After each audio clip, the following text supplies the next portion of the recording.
Cavalier King Charles Spaniel. Oma armsa välimuse ja sõbraliku loomusega sulatab see kutt su südame hetkega. Talle meeldib nii mängida kui ka diivanil lesides mõnusalt päevi õhtusse saata. Ta on rahulik ja leebe, eriti lastega. Õues jalutades käitub ta suurepäraselt, haukudes vaid vahel ning kaevudes mulda sammuti harva.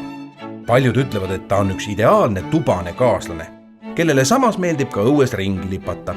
Seal uudistades ja huvitavaid lõhnu otsides ning jälgi ajades tunneb ta ennast oivaliselt. Talle meeldivad teised koerad, loomad ja ka võõrad inimesed. Temaga tuleb olla tähelepanelik kohtudes suurte vihaste koertega, sest ta ei oska ise mingit ohtu kahtlustada. Kuigi ta on pisike seltsikoer, on talle siiski vaja igapäevast treeningut.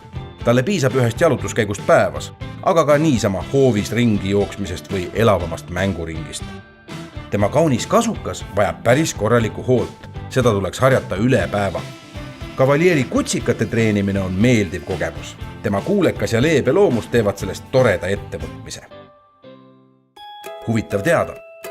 See koerake sai oma nime Briti kuninga Charles II järgi, kes oli alati ja igal pool käies ümbritsetud väikestest spanielitest ja keda koheldi kui kuningliku perekonna liikmeid. Cavalier King Charles Spaniel. Rahulik ja mõnus kaaslane nii kodus kui õues.